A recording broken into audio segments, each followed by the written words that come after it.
Yo, yo, yo, what is going on, people? Welcome to Throwdown Your Questions, episode 506. I'm your host, Tony Polanco, and tonight I'm joined by Emilio Lopez. Hello.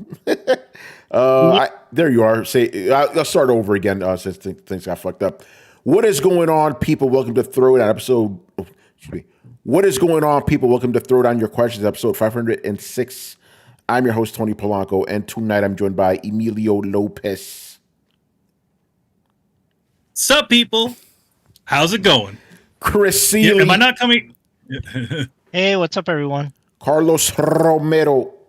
Yo. Richard Bailey Jr. What's up, everybody? And Brian Manjoma. I have it on good authority that ninjas have been dispatched. Uh-oh. Here we go. Oh, man. Oh, Manny, I don't know what was going on before. Like, when I called you out, there was like a delay or something. Probably because you had the camera off. You know how that weird thing happens. Yeah. Anyway, we're back with another one. No Brett action tonight. His back is all messed up, so he's recuperating. But yeah, Blitz, hold up. My man is back in the chat after being in Japan for the past 3 weeks. Really appreciate all those awesome pictures you've been dropping in Discord this entire time.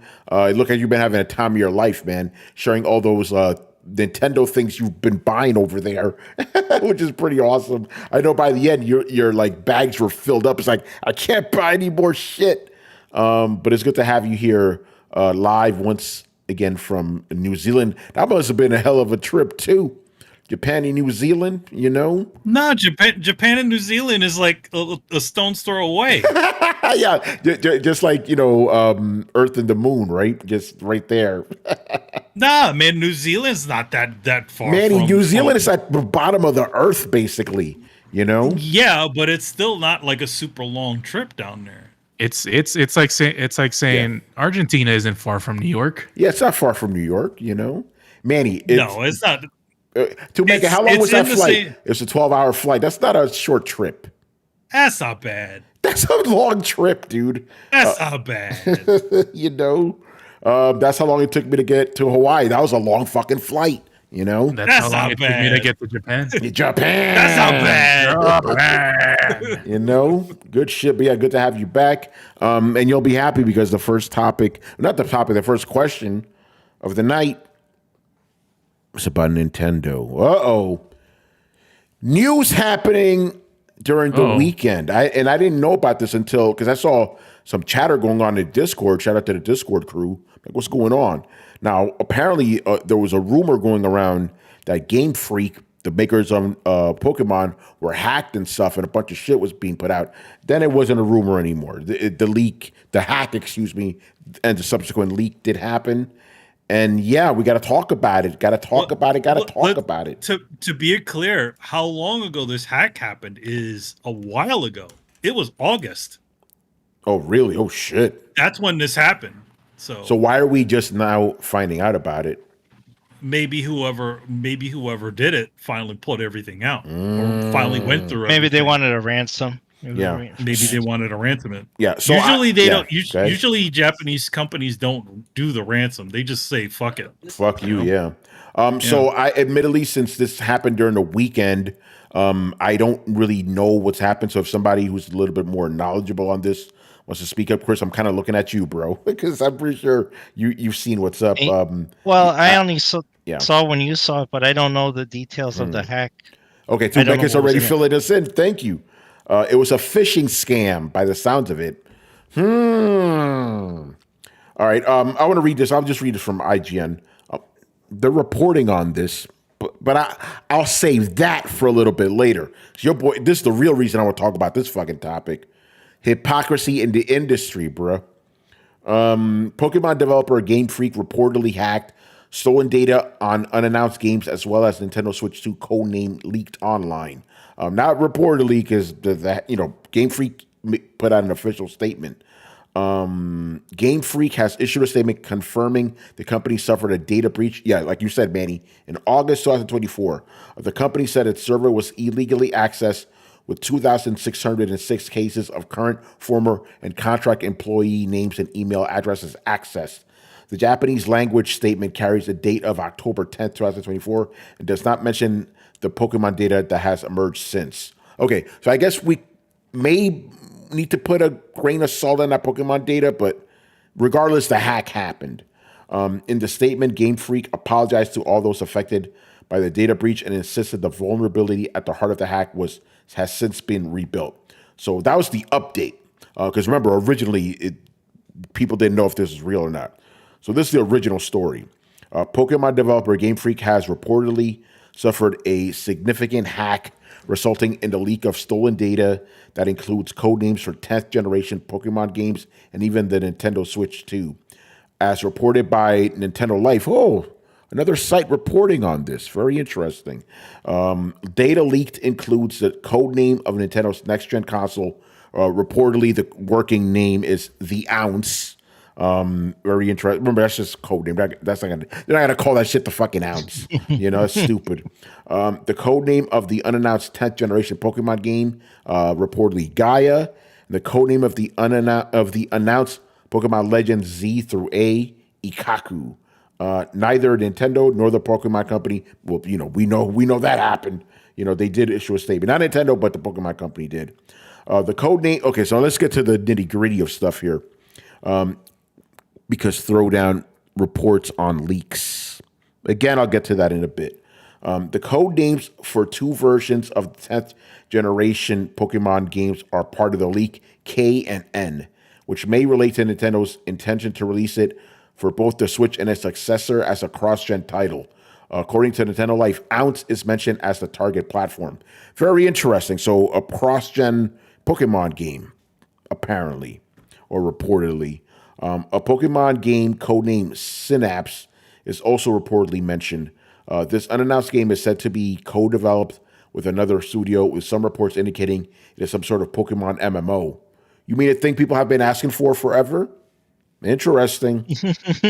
Elsewhere, source code for DS titles, Pokemon Heart Gold, Soul Silver, Black 2, and White 2 have reportedly leaked, resulting in stolen unused assets for Pokemon and even game music emerging online. Oh, shit. Outside of the games themselves, there is plot information relating to an unreleased sequel to 2019's Detective Pikachu movie, supposedly called The Great Detective Pikachu. The movie was reportedly directed by Jordan Vaughn Roberts, the guy who did Skull Island, and planned. Oh yeah, the guy who's supposed to do the Metal Gear movie. By the way, crazy. Interesting. The movie was planned for a release this year, so it's unclear what happened to it. Indeed, there is evidence to suggest a trilogy of live-action Pokemon movies was at one time considered, with the third apparently revolving around the Game Boy. Okay. The data also includes everything from emailed meeting summaries to Pokemon lore information, with mention of a so far unannounced Pokemon live-action show from Netflix. That's crazy. The Pokemon leak rekindles memories of the infamous Nintendo Giga Leak of 2020, which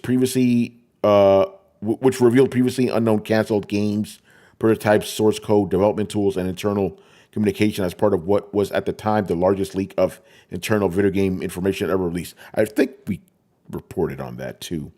Nintendo has yet to reveal. Blah, blah, blah, blah. Anyway, all right, Chris. Now that you know what's up, what are your thoughts? Well, I'll start tinfoil and I'll work my way down. So I really think that there was some kind of knowledge of what Nintendo was going to do to the Palworld developers. I think they started that investigation a while ago, so it's possible this was retaliation, and then gathering, do the hack, gather the data, right, and then wait for Nintendo to make a move, right? So what happened a couple weeks ago? They're like, oh, we're going to do this patent lawsuit, right?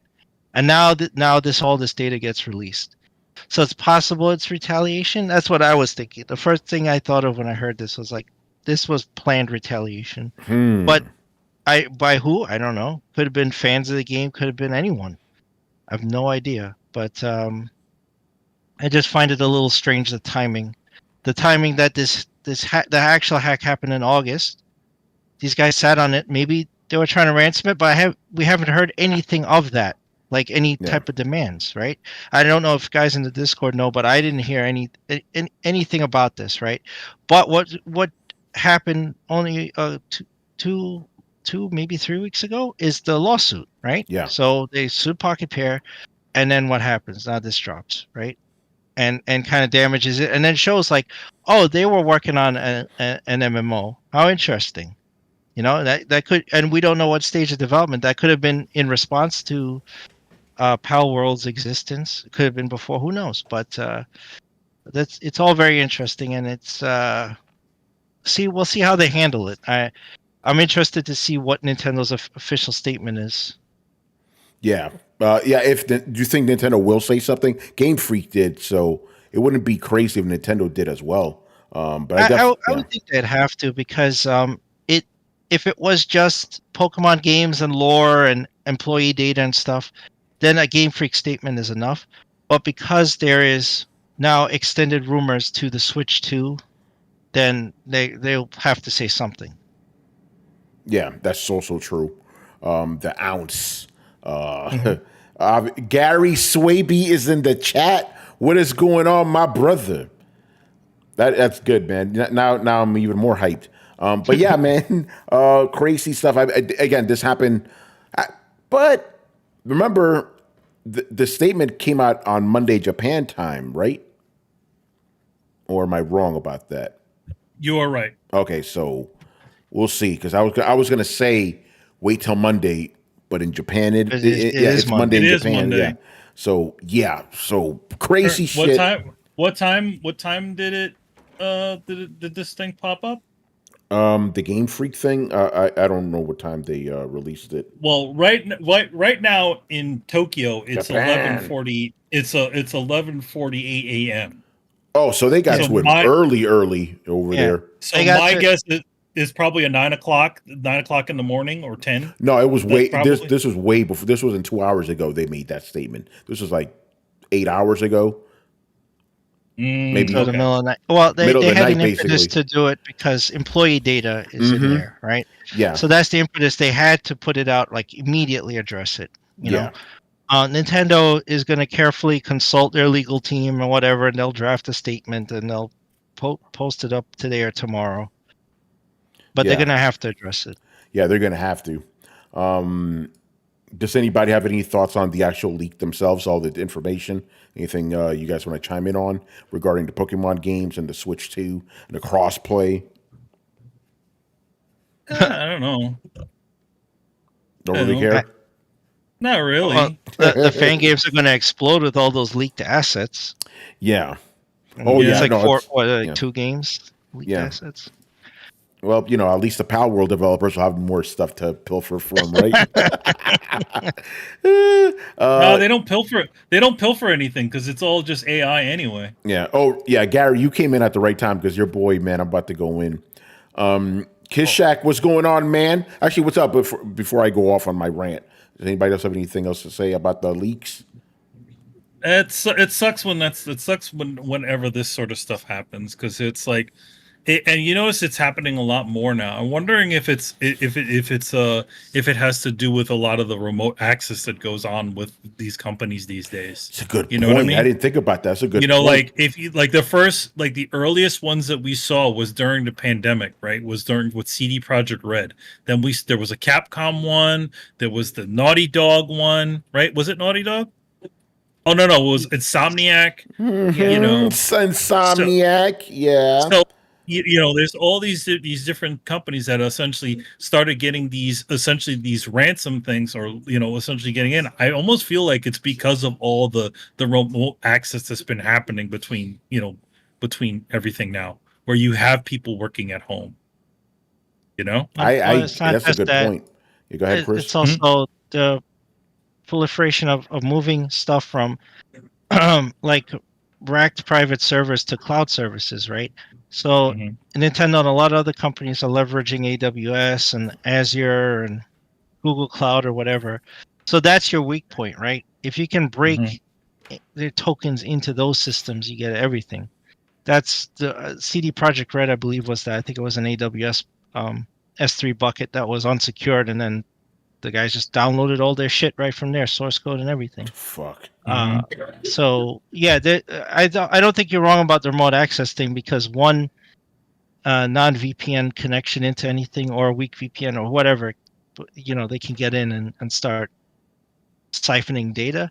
But I think it's more of it is the move to cloud, and then you just need to know what they're using, right? You just start hitting Azure, AWS, Oracle, whatever they're using, their cloud services. Yeah, that's a good point. Kishak says the weakest point in the security system are always human beings. Oh, yeah, but in this case, like, I'm kind of with you, Chris, on your conspiracy theory, that this is retaliation. But we'll see if they even admit that. But yeah, the thing I want to touch on, when I saw this, I'm like, isn't that interesting? I'll take you guys back a little bit. When Throwdown was on its annual break late last year in December, a similar story happened, right?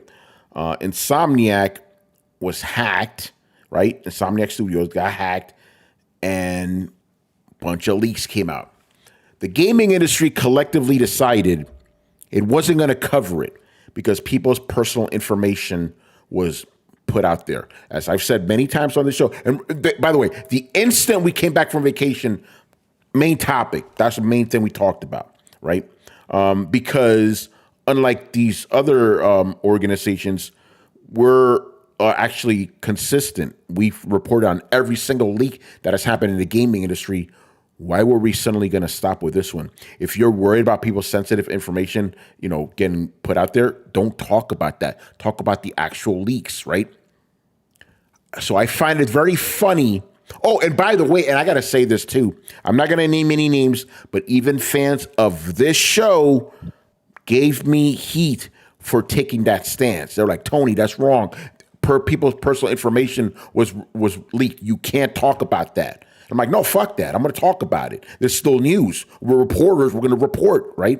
So even some fans of this show, I'm not going to name names, took Insomniac's side and subsequently the gaming industry side, right?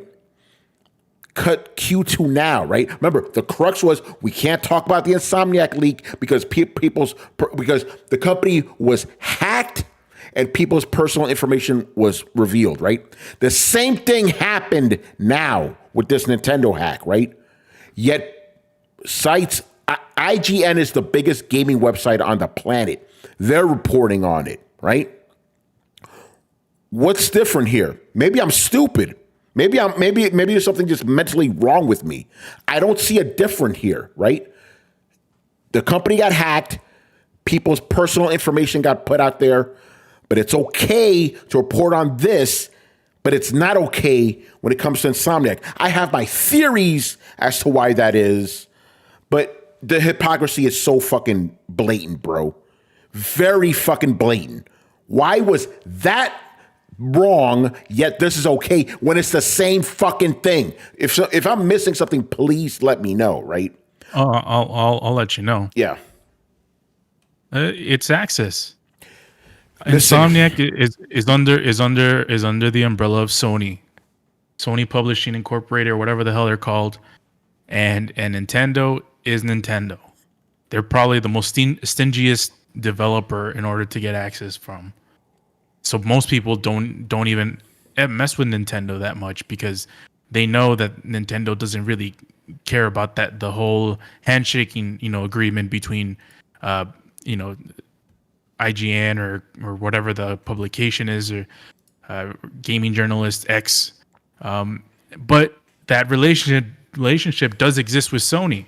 So when Sony has something like an Insomniac leak, or if a Naughty Dog leak happens, or if something happens with God of War or something leaks like that, they won't talk about it because they have a relationship with Sony. And it's a wink wink deal with them where it's like, we don't want to mess with Sony. We don't want to get in their back races because we're already good with them. And that's not the same case with Nintendo.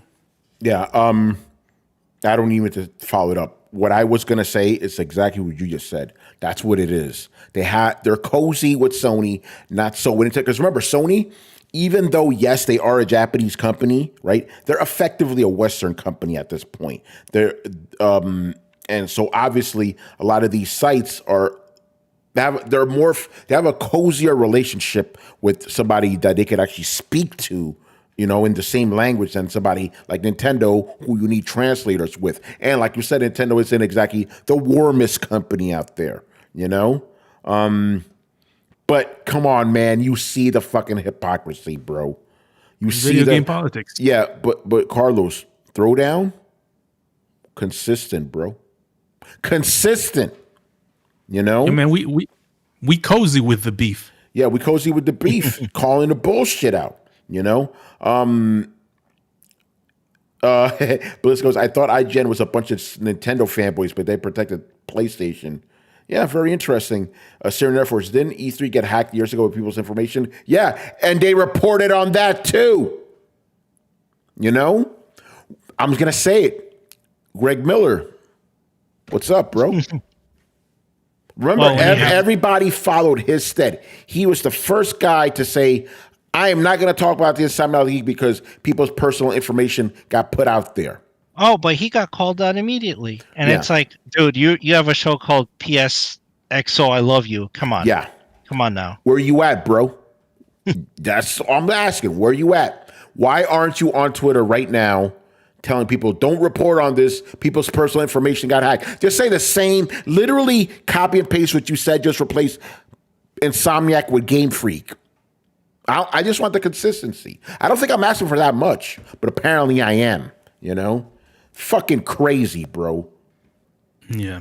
And I feel like I'm trying to think of anybody else that this would happen to, that would leak, that it would garner this type of attention. I think if something like maybe it's a stretch, but like if the Game Awards leaks like a week before, I think there would be another rallying cry. I think so. Like there was for this. Mm-hmm. But yeah, there's certain other. What? Yeah. Okay. What? No. Go ahead. What? Okay. What? P.S. I Love You hasn't said a thing in months. Yeah. Why do you think that is? Why do you think P.S. I Love You hasn't said anything about the motherfucking Insomniac League? It's because the show doesn't exist anymore. They went to a format that essentially does everything now. They got rid of their Xbox show and their PlayStation show. That's old news. Is that are they trying to be fake neutrals?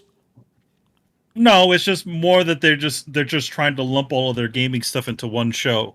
That's all. Yeah, they still got fanboys as in law. Yeah, as you can tell, I'm not very familiar with that show. I don't watch any of this like mainstream gaming media stuff. I don't watch any of that stuff. I never was about it. That's why back in the day I was about the Warzone and the Shotcast and stuff. Everything from the Coalition, real motherfuckers. Well, let's. I mean, Warzone I like the fan zone too, Carlos. Well, the fan zone was the real zone, but to be quite honest, the fan zone was a bunch of fanboys in that show. Oh yeah, Warzone was a bunch of fanboys in that show. Everyone was fucking fanboys. Oh, yeah. The whole crux of Warzone was Xbox versus PlayStation, hip hop was torrents. Oh no, I'm not saying I don't listen to. I'm not saying what I just said isn't regarding fanboys. It's about real dudes. Not motherfuckers with access to everything. You know what I'm saying? Yeah. That's what I'm talking about. Yeah, for motherfuckers sure. IGN ain't gonna be talking about fucking anal beads like torrents. I'm talking about shit like that. Shout out to Torrance, man. Warzone Aftermath coming in, by the way, for you guys who don't know, Warzone is coming back, people. We're going to have Torrance on. I want to have him on the show when that officially launches. You know. Anyway, we'll probably hear more about this during this week, but very interesting how the standards there. But Carlos, you said it, bro. It's about the access, bro. Let's keep it real. You know. Mm-hmm. All right, man. Let's move on. One subset. Why does 343 Industries think changing its name to Halo Studios will, while keeping the same people, makes a difference to us? We said that on the last show, bro. It's like, what difference is it going to make? You're just changing the paint on the same house, you know? You're not even changing the furniture around, bro. You know? Just rearrange the deck chairs. Yeah, not even that, man. You just repaint the deck chairs. That's it. You're not doing nothing. So yeah, we kind of went over this. It's not going to make a difference, you know. And Chris, you saw some of those the people behind this. Yeah, I'm good. Oh man, yeah. Good luck with that. You know, if anybody else wants to chime in on this, go ahead. But I think we kind of said everything we needed to on the previous two shows. Yeah, I don't. Again, like you know, it's the same. If it's the same people, then what does it matter? All it is now is it's just overt. Now it's like, okay, the joke was they were the Halo studio. Now they literally are the Halo studio. Yeah. Whatever. Yeah. What's up, Rich? To answer the question, I believe the question was why, and my answer is because they are delusional. These are the same people that are hiring other people to come in and tell them why are people buying games on Xbox? So the whole company is delusional at this point. So that's the answer. I agree. Yeah, I agree with that. Yeah. All right, man. We got another one here from Mob Hits. Should the newly rebranded Halo Studios remake older entries in Unreal Engine 5 or focus on a new mainline game? They already said they're working on a new game. So that's going to happen. But that is an interesting idea you brought up, like remake the older games in Unreal 5. They're probably not going to do that. But very interesting regardless. But yeah, they already said they're working on a new game. What's up, Carlos? Yeah, they said they're working on 2 new games. Excuse me? Which is pretty interesting. But my answer would be do new games because the last time they tried a remaster or remake of sorts, boy. It took years for it to actually work. So after it released, so I don't trust like you guys mentioned, it's just a new coat of paint. It's not really different studio. So I don't. Yo, Carlos, you want this same studio to work on another remake? Yeah, exactly. That shouldn't happen. No. It's like you know when you live in you have those shit like a shitty apartment, right? And all the landlord does is they don't actually fix anything in the apartment. They just paint all the walls to make everything look like it's all new. But then as you start to sit there, you know, you start to see all the ceilings start to turn brown from the leaks. You know, there's a bunch of cracks and termites in the boards. It's all this underlying bullshit that's still sitting there. It's not a new apartment. It's not a new building. All it is the same shit. Yeah, and it's got the same, you know, shitty tenants in it. So exactly. Yeah, what you know, the thing that they really should have been trying to make people you know, instill in people that they are capable of making a fucking Halo game at all. Because as far as I remember, ever since that company had taken over the Halo franchise, they have not been able to make one single Halo game that has been satisfying to anybody. Mm-hmm. It's true. Syrian Air Force says they should ask Sony to see if Bungie wants to collaborate on that. Which honestly is not the worst idea. Yeah, but here's the thing. The people that made the Halo games aren't even at Bungie anymore. All of that's gone. Like whatever is left of Bungie, it's not who made those Halo games. I can assure you of that. With the exception of some of that lousy leadership that got left over from when they switched over to being an independent studio and being bought to Activision and all that, and back again being owned by another studio, another company.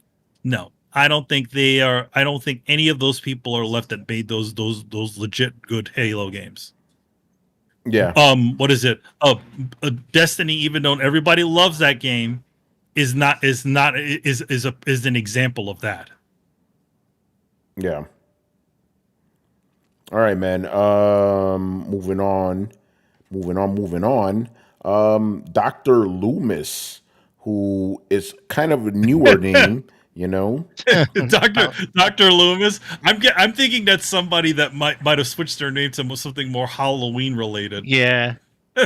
Literally. You'll have to like tell me who that is, because when I hear Loomis, I think of Jeff Loomis from Nevermore. From Halloween, the Halloween franchise. He was Michael Myers' psychiatrist. Oh, he was? Oh, yeah, he was the guy. guy. How long I've seen those fucking movies. He was the guy that was chasing after him. He's like, he's got devil's eyes. Oh, that crazy dude? Yeah. Yeah, the guy. Oh shit, it's Jay Shep. What's going on, brother? That's him. All right, so there you go. I'm like, who the fuck is this dude? Yeah. You know?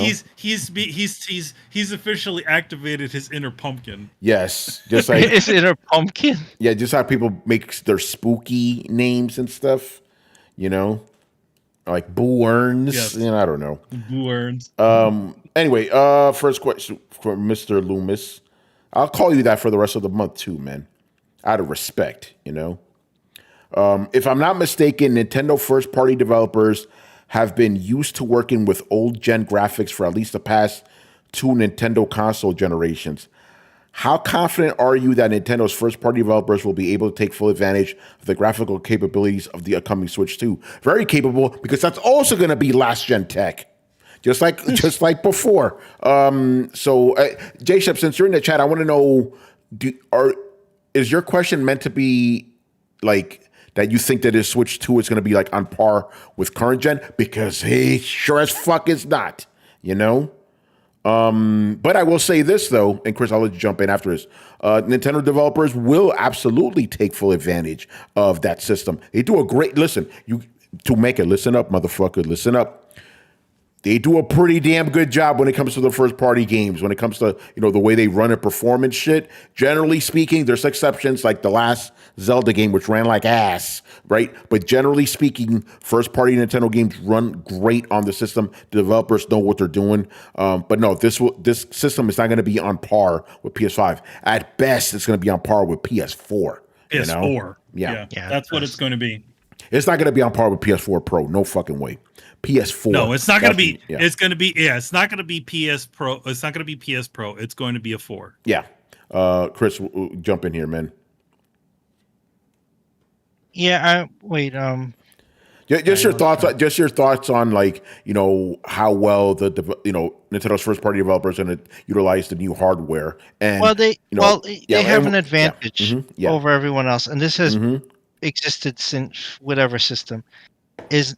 Nintendo internal studios and second party guys get full access to, like, not only SDKs but SDK support, and there's no language barrier. That's the problem that Nintendo always has with Western studios, is there's a lag time between, like, hey, we can't implement this feature, sending it to support, getting it translated, getting them to work on it, and then getting it back. So the Nintendo guys have instant, like, support. They have instant access. Plus, these guys will adjust any developer tools or whatever. So they have a huge advantage. So they can take more advantage of the hardware early on than anyone else can. That's been existed. The Wii was the same thing. One story I heard internally was that LucasArts had made a lightsaber game, right, to use the Wii motion controls. They didn't know about Wii Motion Plus, right? So they had to implement some kind of cockamamie thing to make the lightsaber tracking work. Yeah. And then just after the game came out, like a week or two later, was Wii Motion Plus, and they were like, I guess they were pissed. They contacted Nintendo, like, why didn't you tell us this thing existed so that we could have leveraged it for the game? Because it was a lightsaber. It's a first-person lightsaber game. Yeah, for sure. So shit like that, you know. That's a constant thing. But in terms of Nintendo themselves and second party, like Intelligent Systems, and they have a good relationship with the guys who make Professor Layton. and Game Freak. They'll have instant support, instant access, can even make suggestions that will probably be taken to heart and adjustments into the actual SDK. And then, but everyone else will be left trying to figure it out. Yeah. J Shep says it seems like they've been so used to really old gen. I would just be shocked to see their games at PS4 level. No, because it tracks with everything they've done. Think about it like this, right? The Wii, which was effectively a GameCube, was on PS2 level, right? Then the Wii U was kind of PS3 level. So was the Switch, like a more powerful PS3 level. So the next generation it makes sense if it's PS4 level, which means it's 2 generations or a generation and a half behind where the industry is. Because now we're thinking about, we're moving on to the PS5 Pro and potentially the PS6. So, it makes sense that it's, again, 2 generations behind. So PS4 graphical capabilities, absolutely not out of the question. Also, I want to read a comment from Kishak because he nails it. The Switch 2 is limited by the battery and heat for it to have such powerful hardware. Yep. Remember, this thing needs to be played in handheld mode, and you can't have games running out of juice in 15 minutes, so they are limited in that sense. And think about it like this, right? The Steam Deck and similar handhelds generally run games at PS4-like levels, and they have 2 hours of battery life roughly. So don't be surprised if the Switch 2 is able to do that, It's not, think about it. Yeah, PS4 graphics looked fucking amazing 10 years ago, but now they look dated. So Nintendo is still running on old shit, Switch 2 will finally be able to play GTA 5. And again, where is GTA 5 for the regular Switch? It's crazy. All right, man. Good question, though. I like that. Another one from Mr. Loomis. I've decided that I'm going to upgrade to the PS5 Pro mainly because I probably won't get a PS6 at launch, and $300 for a Pro is an offer I can't refuse. I'm assuming he's going to trade in his PlayStation 5 for that because the console costs $700. It seems many others have also decided to upgrade to the Pro, making it the number 1 console sold on Amazon and the number 2 most purchased gaming item in 7 different countries, while its main competitor is in the number 100 spot, last I checked. Are you guys surprised that the Pro is selling this well? No. This system was going to sell well, man. Like, remember, who was this for? The hardcore PlayStation guys and the whales and the fucking scalpers. So I'm not surprised at all by this shit. Even though $700 is fucking exorbitant, but, FOMO. Motherfuckers have that FOMO. So I'm not surprised at all. From what I understand, that Sony expects this to sell as well as a PS4 Pro. And in the end, that accounted for about 10 to 12% of the PS4 sales. So if this tracks, this will account for 10 to 12% of the PS5 sales. So, yeah, I can see that. So I'm not surprised at all, what about the rest of you guys? Go ahead, Carlos. Yeah, it's not surprising. And I would like to mention something to Mr. Loomis or Dr. Loomis. Dr. Loomis, respect. Gotta get that title in there, My man earned that PhD, The thing that I'll mention is you talked about paying $300 for it, right? For the whole thing because you're trading for your PS5 General.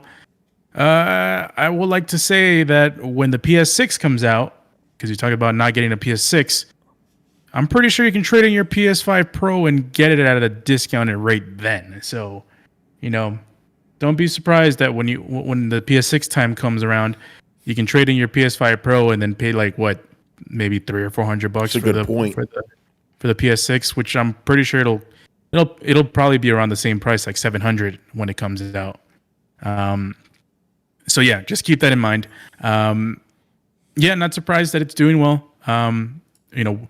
Sony, like I mentioned, we all mentioned this. Sony, even in their bad days, has a really dedicated fan base that buys anything that they do. Whether it's a PSVR that sucks, or it's a handheld that's not really a handheld. It's more of a remote play machine. or a random ass controller. So people were losing their minds for the 30th anniversary editions of the consoles. So like we mentioned, not surprised that this is going on.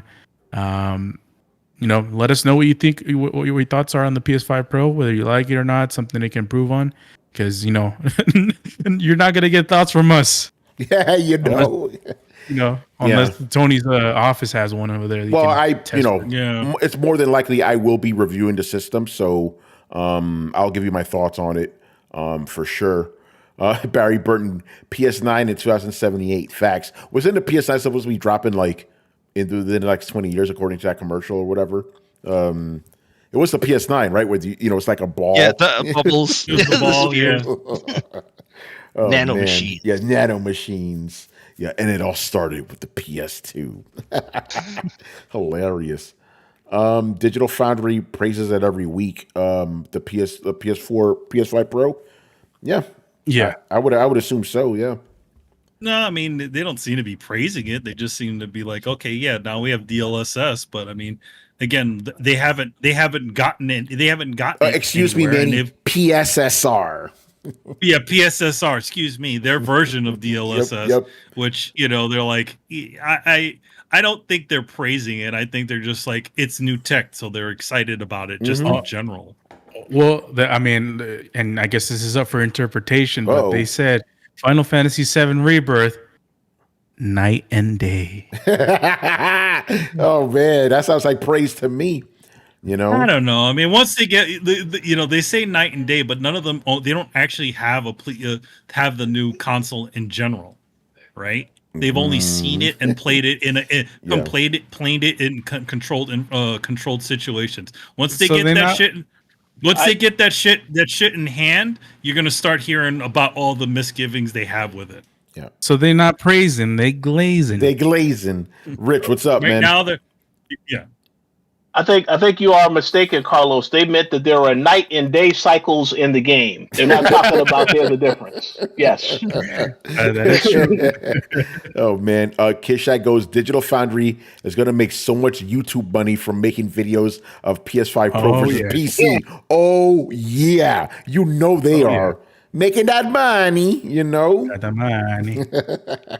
This is Digital Foundry Christmas, literally. Oh, it really is, isn't it? Like, oh shit, we got content. They're gonna compare it, and they're gonna cut all giant holes like they did with that Silent Hill remake. So, we got a question about that too, by the way. All right. By the way, shout out to Alpha Chuck. He is sponsoring 2 of Dr. Loomis's questions. So shout out to him. All right. First up, can you be this one's funny.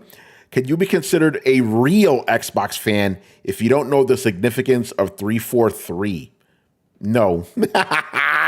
You a fake Xbox fan, man. Let me see your gamer score, man. What's it at?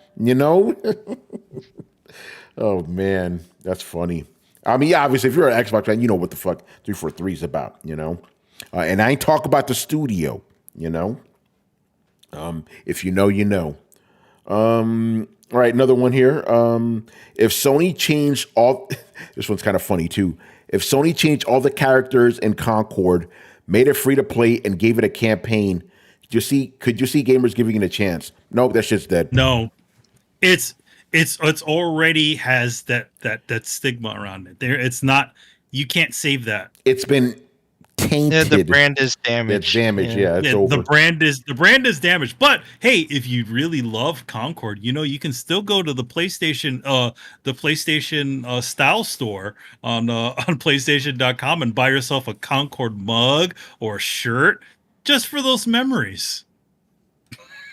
Oh my god, that's the only Concord thing you can buy right now, or you can buy a dead game. But I think they recalled all those. No, you can't buy the game. They put it on. Yeah. So. The name has been sullied. Yep. Yeah, that's it. Yeah. You can't what would have to happen is that a total brand. It can't even resemble the same game at that point. In other words, if you could just strip out whatever the design was of that game, and to be honest, that game, hearing about all the bullshit that they went through to make that game, to get that game out, to get it even in the state that it is in, why would the fuck would they want to even bother with that piece of junk? Yeah. No, you're There's right. so many other things that they could be focusing on instead of trying to try to make what is it? Try to fix a lemon like that game. Yeah. And that's putting it nicely, calling it a lemon, you know? All right. Moving on here. Syrian Air Force, man. What do you make of reports that Xbox is pulling out of Saudi Arabia with no more consoles being sold there? And apparently, this is kind of making people think that they're pulling out of the Middle East. But this report, because I had to look it up, but I didn't hear about any of this stuff. It's not like official yet. You know, it's like a rumor from like a quote unquote Xbox insider. So we'll see if that's true or not. But I don't really have like an opinion on it. But go ahead. I apologize because I'm not in the know of this. I did see something on the Discord, and maybe I don't know, this could have been fake news too. But apparently Jess Corden said that it wasn't true, but he was corrected by an actual Saudi Arabian. I don't know. I put in the chat, shout out to Jagon. He's probably pissed right now, and that's all I could think about. Yeah. Jagon. But yeah, I'm not too, I don't keep up with that stuff, so I don't know. All right, another one from the Syrian Air Force. This one's kind of fun and nerdy. He wants to know what GPUs and CPUs are running in our gaming rigs. Oh, man, are you trying to shame us, bro? You know? I'll go down the line here. Carlos, you go first. I am rocking a 3080. Just a standard 3080. It's the Asus ROG, I think. I don't remember. But yeah, 3080. I got it in 2020 when it came out. Been rocking with it since. It's still working like a champ, so haven't been thinking about upgrading or anything. We'll see what happens with these new 50 these rumored 50 cards that are going to cost the same price as the mortgage for a house. But yeah, 3080, it's still worth it. Yeah. What kind of CPU do you have? I had a 5800, an AMD 5800 X, and then it just failed on me, and then I upgraded to a 5900X. So I'm rocking the 5900 right now. Nice. I'll keep mine simple. So yeah, CPU is a 11th gen Intel Core i7, and for the GPU, 3080 Ti. Both of those holding me out very well, but I do regret that I should have waited 2 more months, so I could have gotten the 12th gen Intel Core instead. But at the time when I got my shit, it was top of the line, you know. But this is how it is when you build computers and shit, you know. But listen, it's getting me 4K over 60 frames in like almost every game at like max settings, so I'm good. Obviously with like newer games, I got to fiddle with it a little more. But at the time I got it, it was like blazing through everything, you know. All right, Brian, what you got, man? CPU and GPU. So, like with Carlos, I'm rocking a 3080, but I'm rocking a Founders Edition because I don't want to spend any more, and that was the cheapest 3080 that you could buy, so I got that. And CPU-wise, I actually upgraded my CPU finally. Ooh, finally. So long. So for years, I was rocking and this is probably going to like make Tony cringe and want to just die. I was rocking the AMD 1700X. Oh, whoa. Oh, shit. Whoa. Exactly. What? That's crazy. Mm-hmm. Yeah, it was actually doing well. Yeah. Shout out to AMD. Yes, indeed, and shout out to them again, because in the Amazon, because Tony was talking to me about the Amazon Day thing, so I thought, oh, you know what, let me check if they have it on sale, and they did. So I got myself the AMD 5700X 3D. There you go. That's going to be a big upgrade from that shit you had before, man. I know, and it really shows. Been playing some Space Marines, and it's like, it is, to quote a phrase, night and day. Good stuff. Chris, man, what you got in your rig? So I have a Core i9, 11th gen, and I have a 3080 Ti. Ooh. Oh, excuse me? Yeah, he's almost on my level, man. You know, actually, I need to be on your level because you have an i9, I have an i7. You know, fuck. No, dude. Hey, Manny, what's in that PC that you're using? Oh, let me look at it. It is a 10-year-old PC. I could tell you that. Yeah, no, yeah. What's So in that? I am Intel Core i5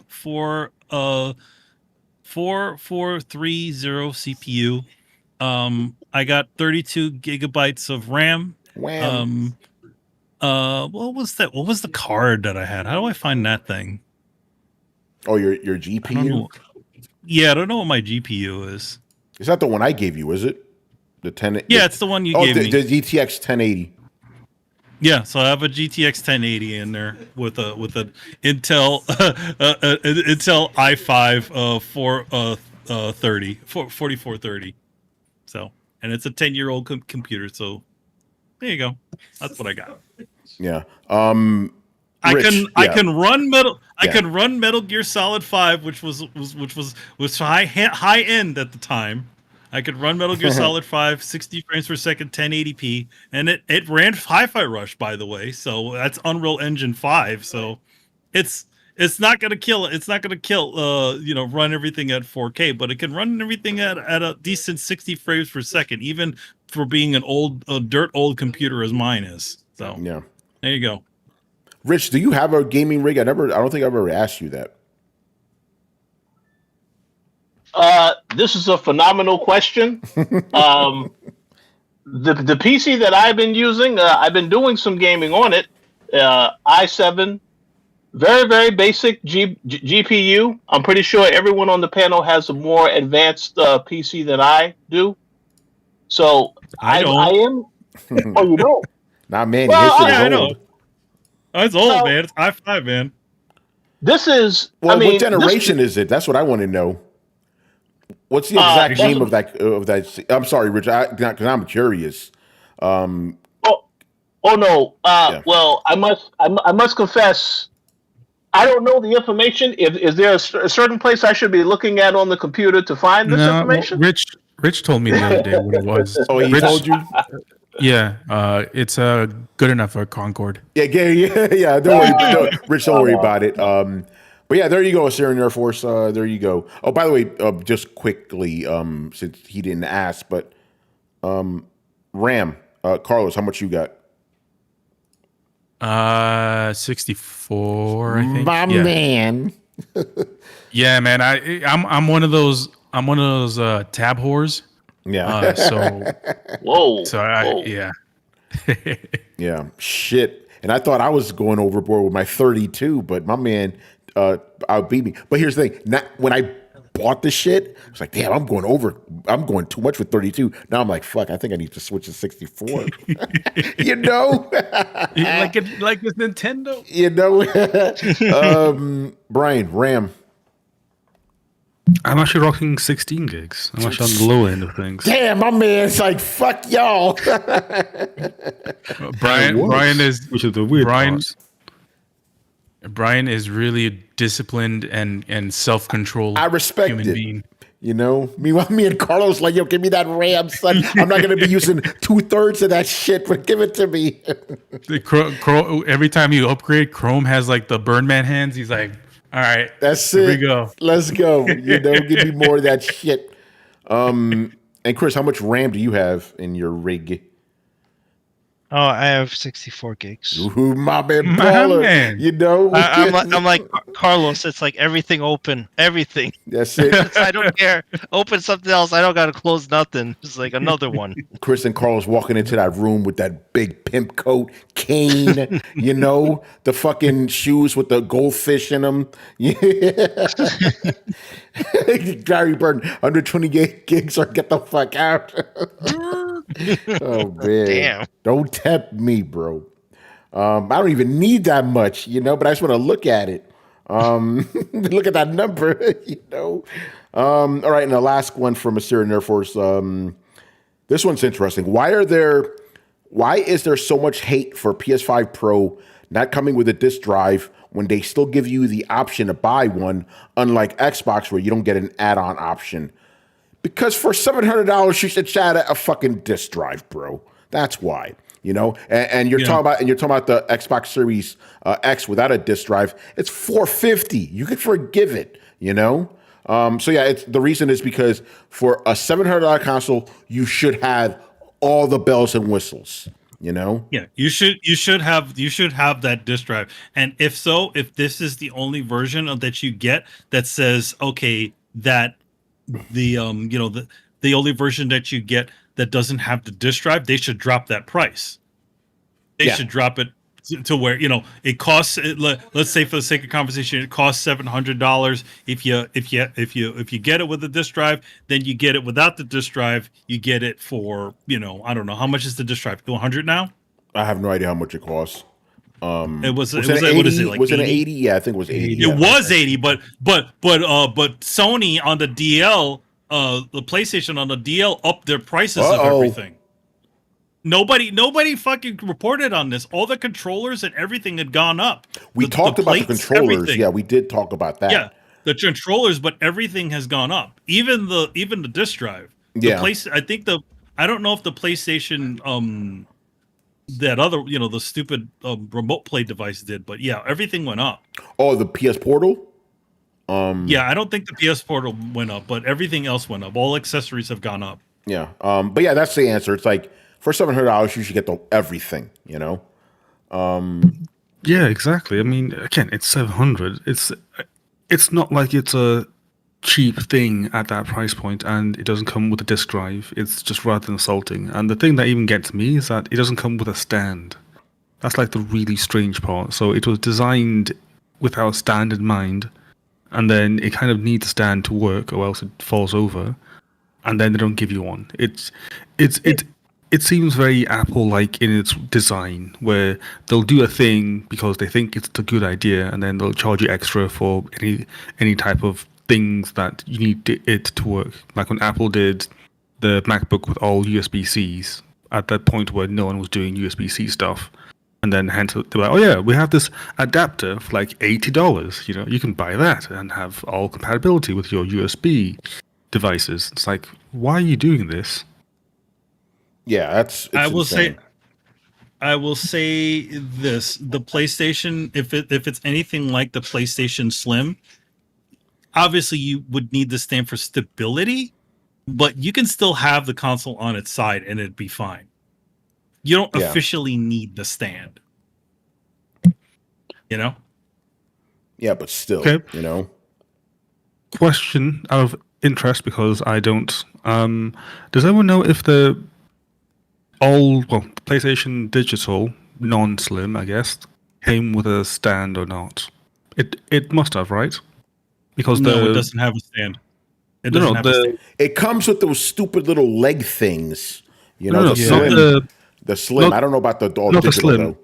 The digital before. The slim. Oh, I'm not sure. The slim doesn't come with a stand at all. Okay, you have to buy a stand separately. Yes. No. I'm talking about the one without the disc that came on launch. It doesn't come. Did it come with a stand? That one? They both came with that thing. Okay. Yeah, because I got the OG one, launch edition somehow, and that came with a stand. And even then, it's like this thing comes with stands, and stands are relatively. I don't think they're costing Sony that much for plastic stands, but apparently they are. So, yeah, it's just the weirdness of it all. It just seems, as I said, it just seems very much like Apple in the way that it's being like given out. Yeah. You know? And that really gets me because like I don't like Apple and how they do things like that. Here's the problem, Brian. The reason Sony's getting away with this is because there's no competition. People have no choice. You know, that's the unfortunate truth. And we'd warn people about this type of stuff. You know. All right, let's move on here. Oh, what's up? What was I gonna say? Oh yeah. As far on this is just a slight side note. So PlayStation does offer refurbished items now, so you can get a PlayStation if you wanted a PlayStation 5 for a cheaper price. You can get it for like $300. Same with like the with like all the controllers, you know how they all went up. They have actually a refurbished section if you go to PlayStation Direct, so you can buy all their controllers for like $50 or less, or $60, pretty much their old prices for a refurbished controller. So, you know, if you guys don't have a lot of money, you just look into the refurbished section. You can probably find some pretty decent stuff in there. You know, and you have like I think you could give you a pretty decent warranty if they all break down. They'll just easily replace it for you. So there you go. All right, man. So moving on here. Black Metal Gamer. He actually asked us 2 questions, but the second question would get us in trouble, so I'm not going to ask that. as per Black Metal Gamer's questions. That's what he does. That's what he does, man. Shout out to Black Metal Gamer. So his question here is, what games that are locked to PS3 should get ported to PS5? I know you guys don't want remasters, but it is what it is. Better to get more PS3 games versus Until Dawn. I've always said, yeah, even though the remasters and remakes are getting annoying, I'm not against getting PS3 remakes, because how else are you going to play them? I would not mind getting a remake, remaster, whatever, of like the fucking Infamous games. You know, Metal Gear Solid 4. You know, games like that. I would love that. Resistance, you know, bring them back. So I wouldn't be against any of that stuff, you know? And I think we already rattled off a bunch of games, so there you go. Illustrated Dio, the homie. Another question about remakes. Do you fellas think the next Resident Evil game, what do you think the next Resident Evil game will be? Will we get RE9 or RE1 and RE5 in the, you know, RE engine? I don't know what they're going to do, but I hope it's RE9. Chris, I know you can feel me on that one. It's like, we're ready, man. We got these remakes. They're good. Give us a new entry already, bro. Yeah, man. Seriously. I hope some news comes at the Game Awards. Because that's the last thing this year. It's like they've been radio silent. I'm excited for Monster Hunter, but that's all they talked about. You know? Yeah. We need Resident Evil. Resident Evil news. Yeah, I mean, here's the thing. They probably will eventually make at least RE1. RE5 is going to be interesting because then they'll be forced to make RE6. You know, and I don't know if they want to be trapped into that.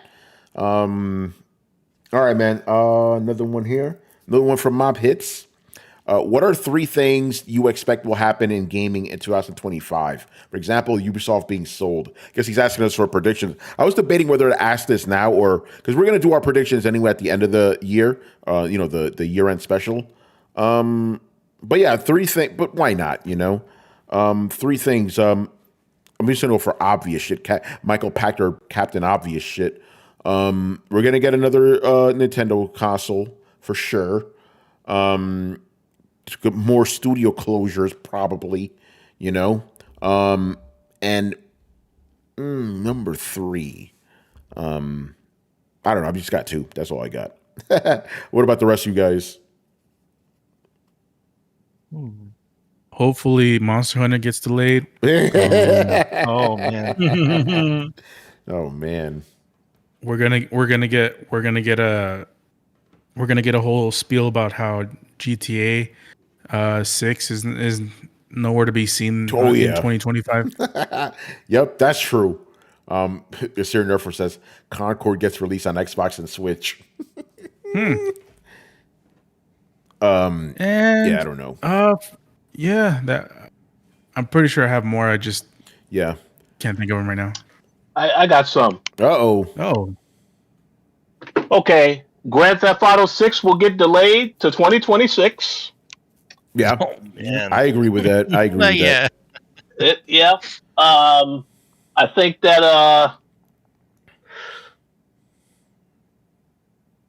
I just had it. Uh-oh. Let's see if it comes I back. agree with that too.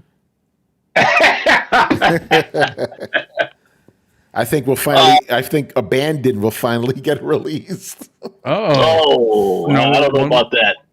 I don't know about that, but Hassan will actually announce another game. Yeah, probably. that's another one. Yeah.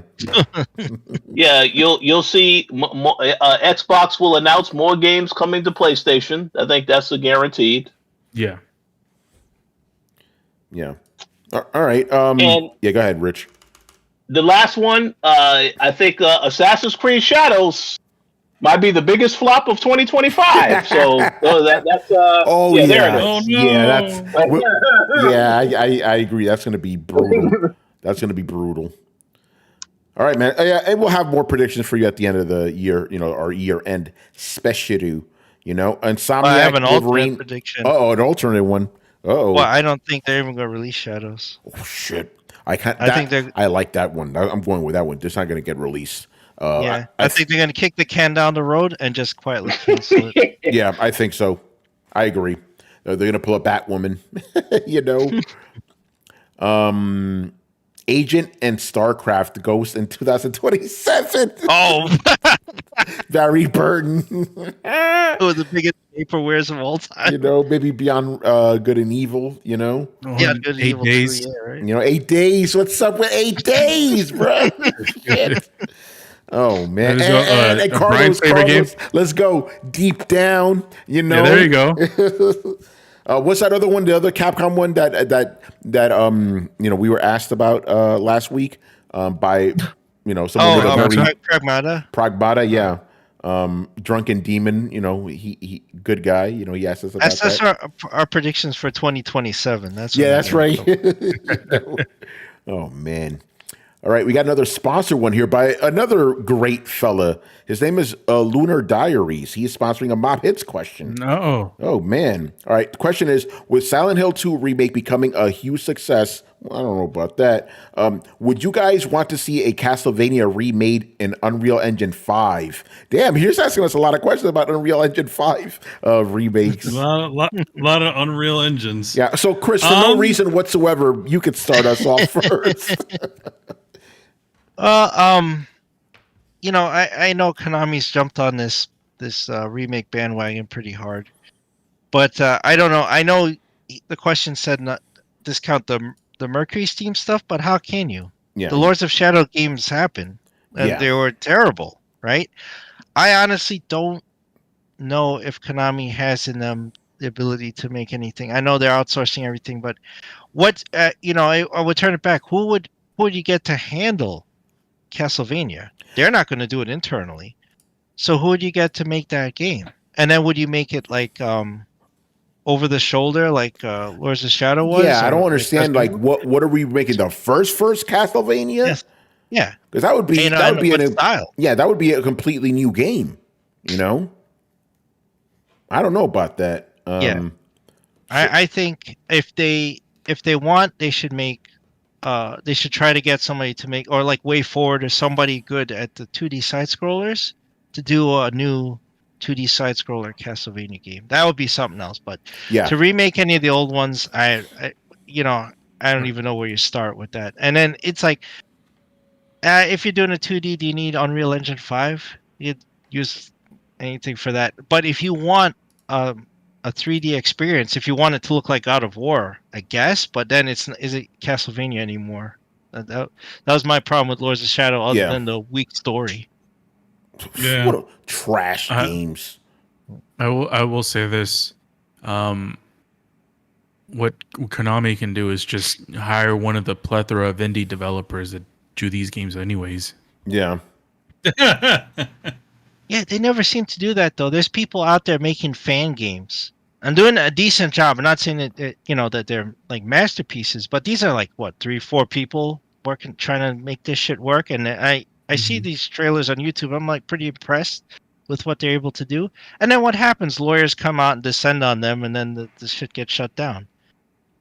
They never go, hey, you know what? We should hire these guys. I think only Sega has done that. Nintendo will shut you down immediately.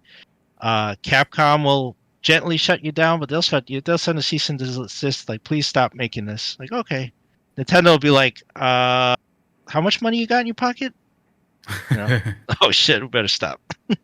I feel like, I think I don't know if I know Konami used to be really heavy-handed when it came to a lot of that stuff, but at least from the Silent Hill 2 Enhanced Edition from the PC, I'm wondering if those guys got a little bit of a nudge and said, hey, yeah, we're because they recently ended their project, after they've pretty much fixed all of the bullshit of the that shitty HD remaster from years ago. Yeah. And they put out you can get a really good solid version of the classic Silent Hill 2, but for PC.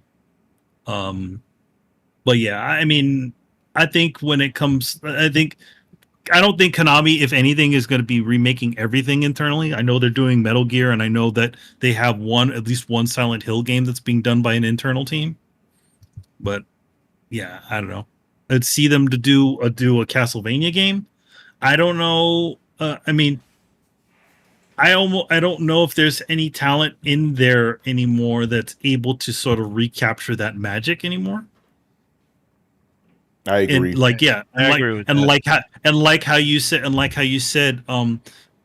Tony, for them to remake Castlevania, that would be a totally new game. Yeah. Is current Konami even capable of that? They're obviously capable of recreating Metal Gear Solid 3, just using Unreal Engine and all the stuff that they have already. But what would it be like if they're doing something new? I don't know. Yeah, I agree.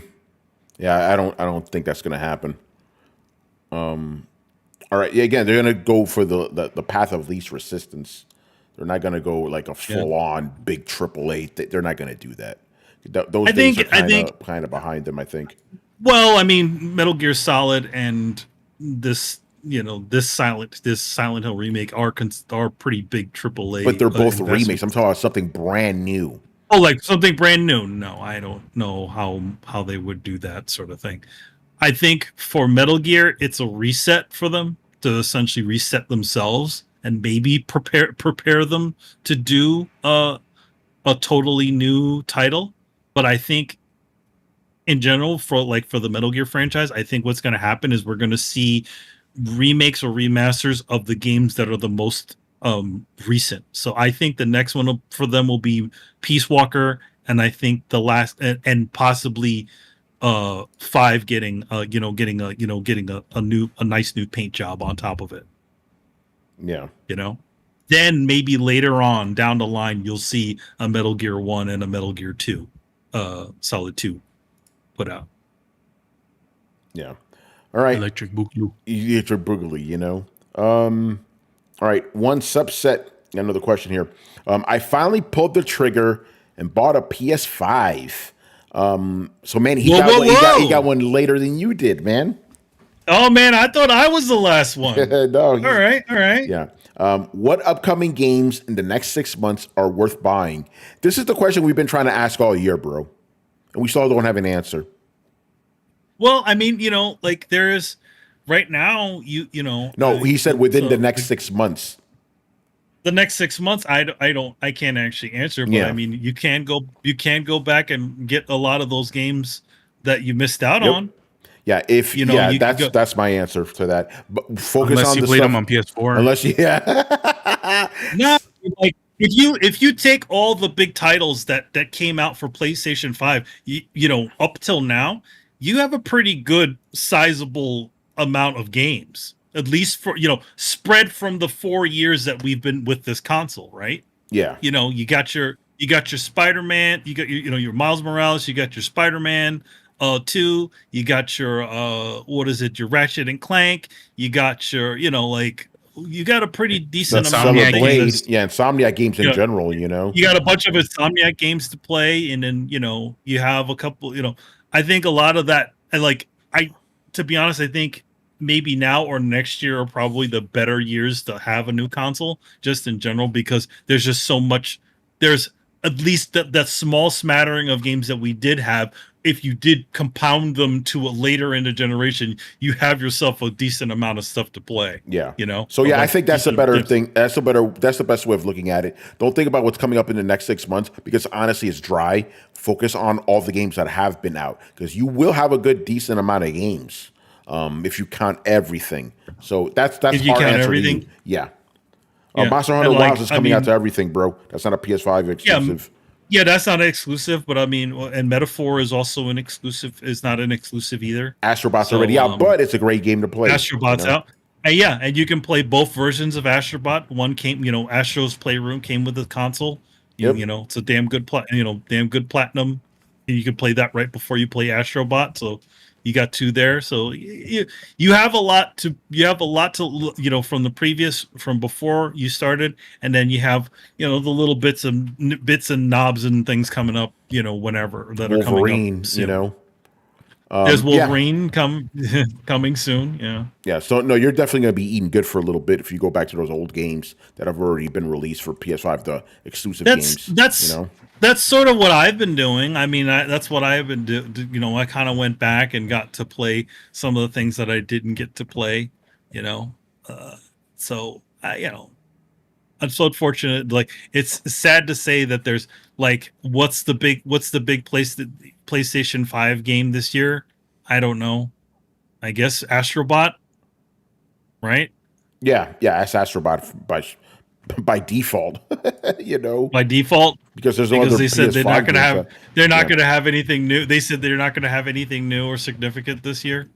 Yeah, you can't play Concord, the greatest game ever created. No, that game's gone. It's already I don't know gone. why they got rid of it. Yeah, right. You're missing I out, actually man. did have an answer for this, but then I remembered that it's the same on Xbox. I was about to say that there's this game called Disappointment, but it's also available on Xbox as well, so it doesn't count. Yeah. FF7 Rebirth, that's one you could play as well. You can play Rebirth. Not coming out, it's already out, but yeah. You can play Rebirth and Remake, because those both got PS5 I would play versions. them in that order exactly, for sure. So yeah, I think that's the better way of approaching it. Don't focus on what's coming in the next 6 months. Focus on the 4 years worth of games you can play now. All right, man. The last two questions here are both sponsored by Mr. Rumudith. They're from Who is that dude? Yeah, he's a good guy. Good guy. I think he's from New York. So the first sponsor question. This one is from. You mean that criminal state? That criminal state. Not criminal. That criminal city. That mayor. Yeah. All right. So first one from one subset. Tony, since you're back in the dojo, have you retrained yourself on a fight stick? I'm glad you asked this question because this lets me talk about fight sticks versus fight pads, right? There is this belief among the FGC that playing on a fight stick, traditional arcade controls, makes you a better player. I can tell you now that it doesn't. Right? And this is not just coming from me. Remember, I've been telling you guys, I've been listening to the Triple KO podcast that asked Maximilian Dude, Matt Muscles, and Justin Wong. They specifically had an episode dedicated to this topic. And these are hardcore. Justin Wong, dude. Even he's like, you know what makes you better? Whatever you've been using the entire time, right? So if you have been using a fight pad this entire time, stick with that. The guys have won tournaments, Evo and shit, with fight pads, old ass fight pads, right? It's really not about the controller you use. It's more about, knowing how the game plays, footsies and all this other stuff, and also even statistically speaking, one doesn't give you more advantage over another, right? Now check this out. So what does a fight pad, right, or a controller have over a fight stick? The D-pad gives you way faster input response than a D-pad, because a D-pad with a joystick you have to make large movements just to go forward, back, down, whatever, right? So a D-pad is actually better for that. But on a fight stick, the buttons are right there. So they're easier to access than they would be on a controller, right? So they kind of both have their strengths and weaknesses. And there's something Maximilian dude said, and I really kind of stuck with me. He, because people ask him, why do you use a fight stick? He says, because it reminds me of the arcade days. It's not because he thinks it makes him better. It reminds him of going to the arcades playing, and he wants to keep that connection. And he even said he plays Capcom games on a fight stick, but he plays NetherRealm games on a fight pad, so it's whatever you're used to. And conversely, I wouldn't tell a guy using a fight stick, switch to a fight pad. If you have no muscle memory, it's the equivalent of like, if you're like a professional basketball player and you suddenly switch to a baseball. Oh, wait, that actually happened with Michael Jordan. Those skills aren't really transferable in that sense. He was a good baseball player, but not like, super big like he was with basketball and stuff. So my answer to that is stick with what you're good at. Why would you, if you have been used to using either a fight pad or a fight stick for 30 years, why are you going to just start from scratch, which is what you're basically doing? The skills are not really transferable. Trust me. Yes, I did play in the arcades, but most of my time was spent playing at home. When I use a fight stick, I know how to do a fucking Shoryuken and all this other shit. It doesn't work, Also, yeah, go ahead. Daigo won Evo with a freaking PS1 controller. Yeah, there you go. Daigo. Yeah. Daigo, bro. Think about this. You give me a fight stick and Justin Wong a fucking old ass controller, he'll beat my motherfucking ass. It's not about it's about the skills you've accumulated all this time. And even if top ranking players, dudes that have won Evo, are telling you it doesn't make a difference, listen to them. Don't just go with this stigma, right? But I do want to talk about something that actually does give you a weird advantage, right? They're called hitboxes, right? Not the actual, hitboxes are a term in game, but they're actual controllers called hitboxes, right? I think the official term is they're leverless controllers. Basically, they look like a fight stick, but they don't have a stick. Instead of like, the actual joystick, they just have 4 buttons, up, down, left, right. And apparently these controllers have become very popular at Evo and stuff like that because it actually does make you a little bit better because like even with a joystick and stuff, you could make mistakes. You really can't make mistakes with this. Up will always be up, back will always be back, down, back, if you press both buttons will always read the same. So apparently this is becoming like, and this was kind of like surprising to me. Not only are these things becoming more popular at like fighting game events, but now people are going, you use a fight stick? Why? Like that now they're becoming frowned upon, like they're relics of the past, so it's kind of interesting. Every time I look at one of those things, my brain just like stops. I'm like, I can't, this does not compute. Half of you I understand, but like the D-pad part, I'm like, what the fuck? It's more like typing than it actually is like, playing on a joystick or D-pad and stuff. Very weird stuff. If you guys ever seen those hitboxes, there's many companies have come out with them, but the original guys, they made like a crazy prototype, and because they wanted to get better at Marvel vs. Capcom 2, they brought it over to like events like Evo, and the players were like, ooh, what's that? Can you make me one of those? And now other companies like Razer and all these other ones are making their own take on it. I still haven't tried one myself. I'm curious about it, but again, the same thing applies. I would have to relearn everything. I'm like, why would I do that when I already have like literally decades of muscle memory? So yeah, if you're good with a fight pad, stick with a fight pad. If you're good with a fight stick, stick with a fight stick. Don't change. You're good. And the last question here from Mob Hits. And this one could be for everybody here. Continuing to talk on fighting games, which developer has the better fighting mechanics and which of its games best utilizes those mechanics? Ooh, boy, this will get contentious. Actually, I have a controversial thing to say later on. But Super Smash? Yeah, not that. But Carlos, since you started talking, you can start us off here. What developer do you think has the best fighting game mechanics? I mean, is it too cheese to say Capcom? No, because that's my answer. That's my answer. They're the ones that started it all, man. Yeah. You can't. I mean, they still hold the crown, man. They're consistent too. Oh yeah, so you got to give them that. Even with Street Fighter V, which we all didn't like, that game played well. You know. Yeah. And think about it like this, right? Remember, Street Fighter 2 pretty much launched fighting games as we know them today. Every game that you play after that, even a 3D one, you're always thinking, how does this relate to Street Fighter? Because that really set the template for everything. So yeah, Capcom, absolutely. They're like the GOAT. They do it well. Like, there's a reason why I basically just focus on Capcom games throughout the 90s. And even at Evo and shit, like, those guys it's really a Capcom fucking event. At the end of the day, yes, there's other games, but people are there to see the big Capcom games. This is why, like, you know, the fighting game, like, scene kind of died down after Street Fighter 3. There was nothing going on. I mean, there was fighting games coming out, obviously, but, you know, because that game didn't land that well, you know, it eventually became big and stuff, but didn't land that well. There was, like, they call it the Dark Age for the FGC, and that's what brought it back. Street Fighter 4, Capcom. They know what they're doing, man. So, but you know, there's particular Super Street Fighter 4. Yeah, it's like that one blew the fuck up. Oh yeah, so does anybody else have any answers here? Oh man, I 100% agree with that. Like, Street Fighter was so ingrained in me, and I played it so much that when I tried Mortal Kombat, my brain exploded. I was like, "It's only got 4 buttons. How the fuck does this work?"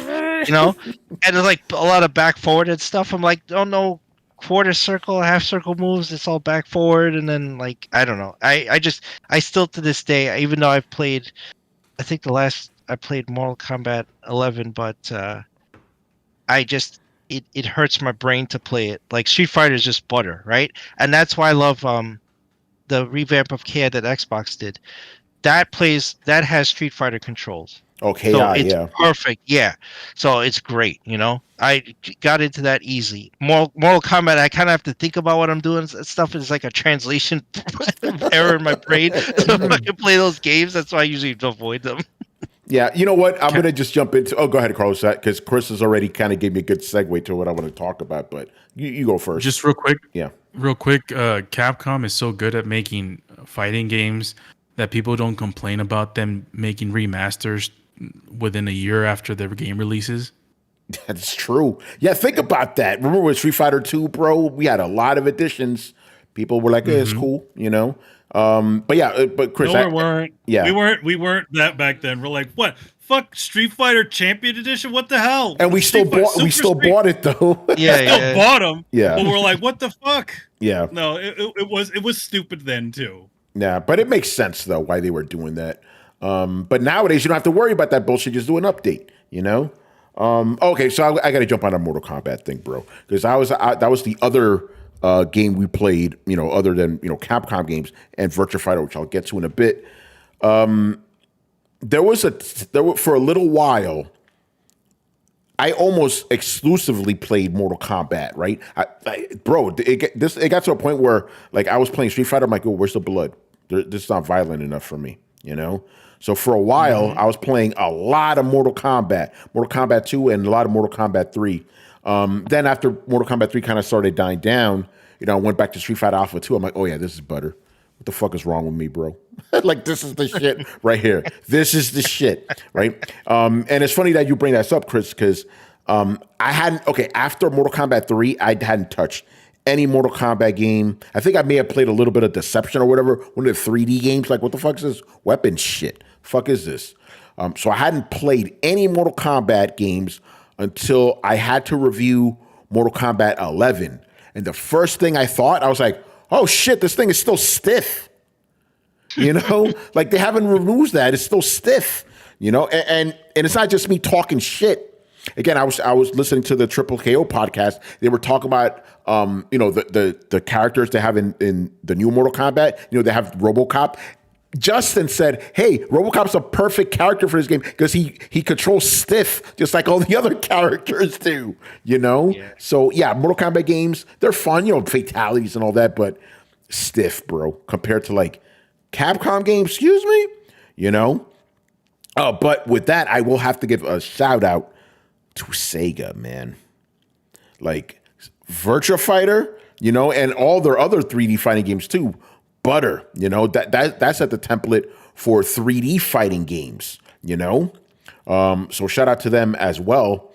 I don't have a lot of experience with Tekken, admittedly, but that was pretty fucking smooth as butter too, you know? Good stuff right there. And right now, they're the only ones really holding up the crown of 3D fighting games. I mean, especially the first one was such in the PlayStation. Fucking Eddie Goro, excuse me. Yeah, right. That's not the first one though, but yeah, Tekken 3, where he first showed up. Yes. Yeah, and obviously the Soul Calibur games. You know, those great controls there. You know. And Manny, Manny, give a. I know you want to give a shout out to Arc Sys, man. Oh yeah, Arc System Works on their side. I feel like their games have sort of evolved. I would say the first Guilty Gear game was like a stiff version of like the Marvel games, like, you know, like that sort of like, because you had super jumps, you had pretty much all that stuff, but it was a little bit stiffer than those ones. And I think as the years have gone on, they've kind of loosened up a little bit. Now you have some really legitimate, like really nice, you know, smooth characters in there.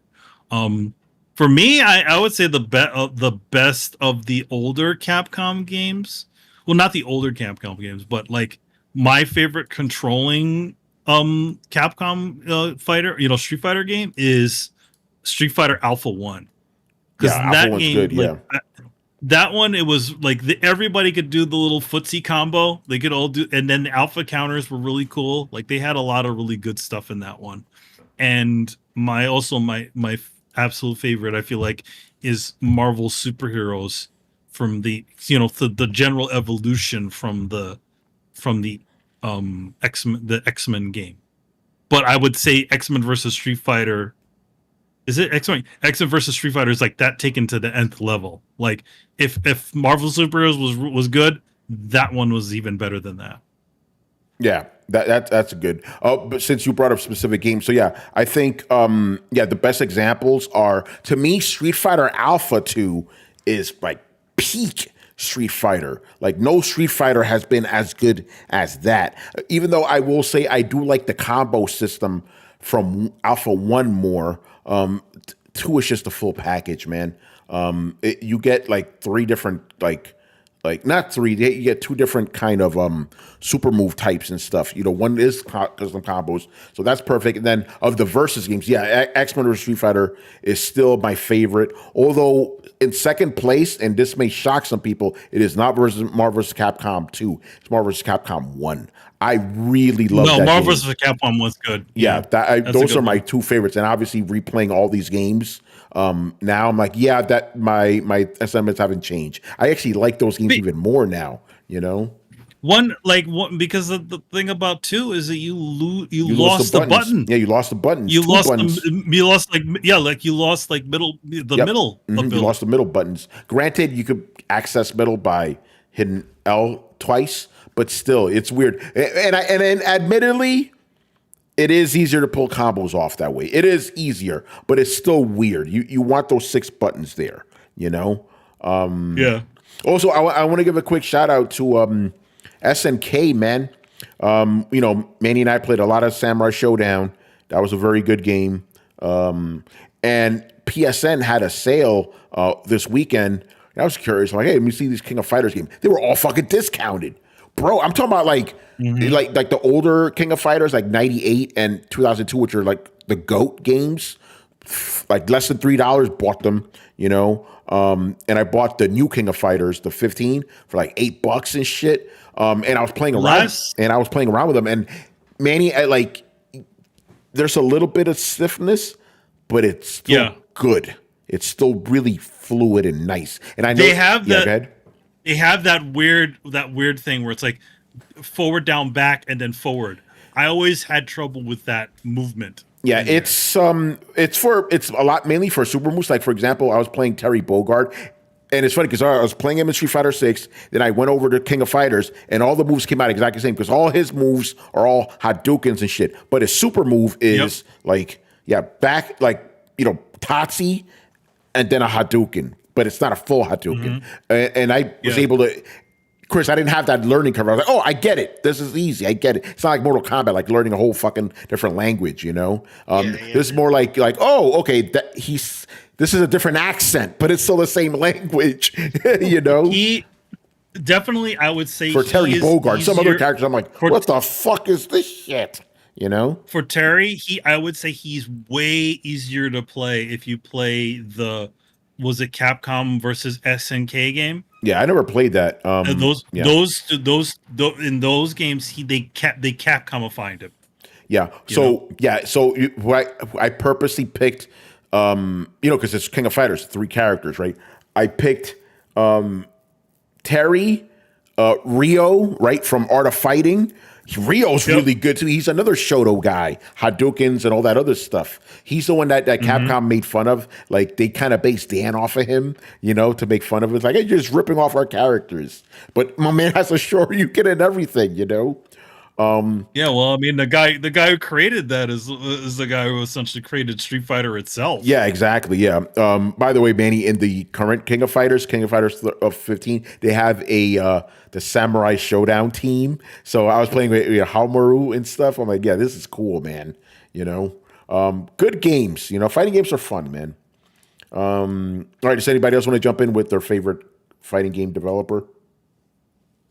I have to go with Bandai Namco. I think Tekken is just really nice. I like the idea that each of the 4 face buttons corresponds like a different limb. So your right foot and right arms and whatnot.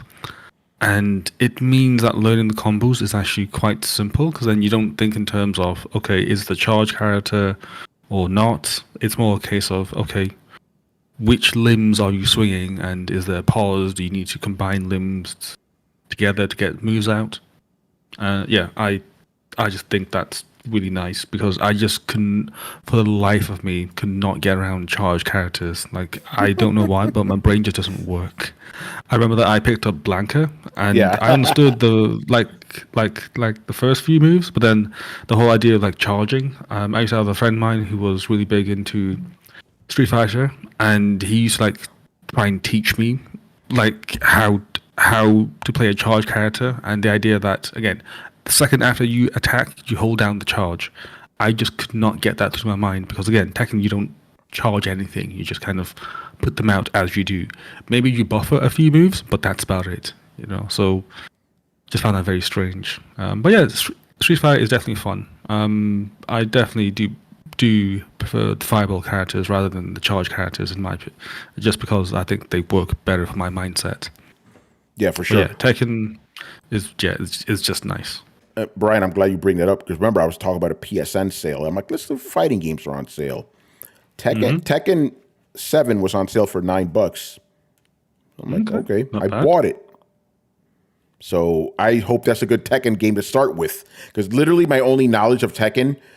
First, it was Heihachi and Soul Calibur 2, and Akuma. I played like one set against Danny Pena at like E3. I played Akuma in Tekken, and I won, by the way. And I think it was that same game too. I think it was Tekken 7. So I hope that's a good. I was about to say, yeah. Yeah. So I hope that's a good game to start with because I got a Tekken game and I want to give it a shot. Because I was playing some Virtua Fighter 5 the other day. I'm like, I need another 3D fighter, and then I see Tekken on sale. I'm like, buying it. I'd say it is because the story mode does go through a lot of Tekken lore, and well, not a lot, but it kind of gets you up to speed, pseudo-esque in terms of the family drama. Because Tekken is actually a family drama. It is, not a fighting game. I know about. I know it sounds weird, but yeah. Does it do a good job of teaching like newcomers the mechanics, the basics? Oh yeah. Okay, that's good. Again, like the basics, like once you know them, then it's the whole game sort of it just works. Obviously, different characters have different move sets, so if you really want to go that deep, it's more or less finding your favorite characters and using them. For reference, I used to be a Yoshimitsu main. But dear Lord, ever since Tekken 6, he just got way too complicated, so I put him to the side. So now I main mostly Brian and Raven these days. Ooh, okay. That's my go-to. And I hate Paul mains, just because they are Paul mains. If you ever go against like a Paul main online, then you'll know exactly why. All right, I'll keep that in mind. By the way, you talk about people who give you grief, man. Again, I've been playing a lot of Street Fighter 6. I hate Zangief players. They're the fucking worst. I think you can imagine why. Grapplers in general, Brian. I'm like, oh god, here we go. Yeah, you know how I was talking about my friend? He used to love Zangief, and I used to hate it because he was really, really good. So it's like no matter what you did, he just walk towards you slowly and just intimidate you. Oh, god. He'll just do that. Like he won't even like purposely like charge you. He'll just like wait for you to like attack and then just get closer, and get closer and get closer, and then eventually you're back against the wall and you're like, fuck. It's and insane. then he just grabs you. It's like, oh. And you know what annoys me about a lot of these Zangief players? I know I'm better than them, but they'll need to hit me 2 or 3 times. That's it. Grab me in that fucking spinning lariat, I'm done. I hated it. Yeah. And there's this new girl in SF6 called Marissa. She's a grappler too. When I see a Marissa player, I'm like, oh, fuck. Oh, fuck. I'm not going to survive this. What's going on, Otaku? Otaku Man, you love showing up as we're about to wrap up, man. It's hilarious. By the way, I forgot I was supposed to have you on the show, so we'll have you on Thursday. We'll talk, All right, man, so wrapping it up here. Rich, what's going on with the coalition this week, man? Yes.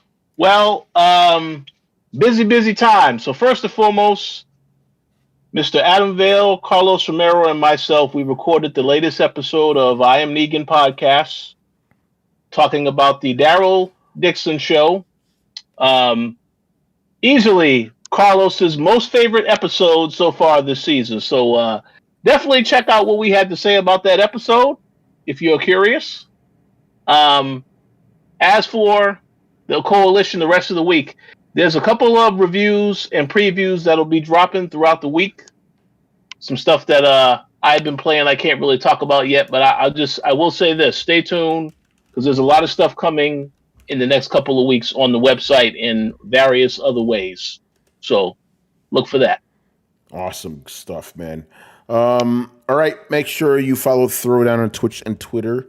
Subscribe on YouTube, and make sure you hit up the Discord where the conversations and the rumors are always popping. You could also find us on your favorite podcast app by searching for Throwdown Show. That is 2 words, Throwdown Show. Links to everything down below. Once again, I was your host, Tony Polanco, and tonight I was joined by Emilio Lopez. See you next time. Chris Seeley. Hey, take care, everyone. Carlos Romero. Peace out. Richard Bailey Jr. Have a good week, everybody. And Brian Manjoma. Go play Space Marines 2. It's just that good. Yeah, and it actually doesn't insult you, like other games. It just wants to be a good game. That's all. All right, people, we'll see you on Thursday, man. Let's see what happens in the crazy industry this week. Later.